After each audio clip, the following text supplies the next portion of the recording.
was Saturday night and I just finished my labor of love. I canned up some butter.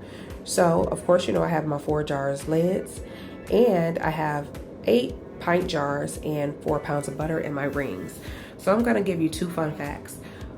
Before they start putting butter in the refrigerator, they added salt to it as a preservation method because it would reduce the amount of water in it. And then the second fun fact is there's a 1/4 teaspoon of salt in each stick of butter.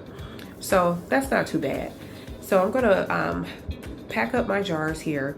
I think the first go round, it took me about the first full sticks of the butter, like the first full 4 pounds of the butter. And initially I was cutting it in half and I noticed that wasn't working because I needed to push it down some more. So then I went back and I cut it into 3s and that worked a lot better. I was able to kind of cram it in there and push it in there because you want to get as much as possible each time.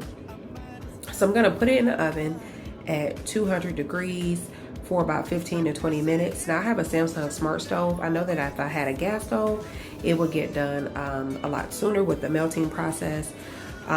So this is me putting that in there with my lid so that my lids can get warm as well so that that seal can expand and be heated up. So this is my first go around and now I'm gonna load up my jars again with more butter. And as I said, this is truly a labor of love because it takes some time. Don't let anybody tell you that you're gonna be done with this in an hour or two because you're not.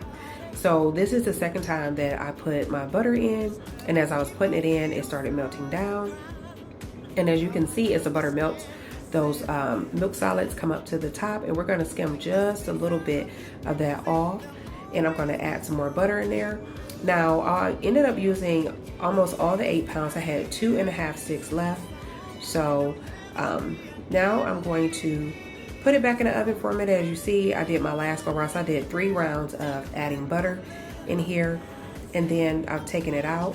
And I'm just trying to see how hot those lids were. I don't know why I touched it really, but I'm about to start skimming off some of those milk solids. Now I'm not gonna take them all off, but I am gonna start taking some of those milk solids off. And I did a lot of research on this before I actually decided to go ahead and can up this butter, and everybody has different ways. Some people pressure cook it, pressure can it, I'm sorry. Some people hot water bath it, but I'm gonna do an open kettle method. A lot of people say not to use vinegar on your rims, but my personal preference, because I know that butter is very oily, so I cleaned those rims off with vinegar. And I did not do fingertip tight. I actually did it like I did a good tight seal because I'm doing open kettle. And I'm going through with my 4 jars towels, and I am shaking my butter. I did this like every 15 minutes or so, and that's why it's a labor of love, because you find yourself shaking and shaking these jars. And as you can see, I shook the hell out of this one because I'm just like, good God, like when is it gonna be time? But anywho, this is the finished product. This is my first time canning butter.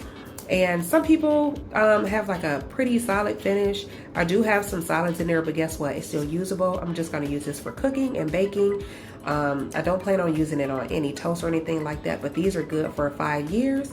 And I'm really happy with it. And I will be canning butter again. Again, this is not an approved method, but hey, you do what you have to do. Happy canning.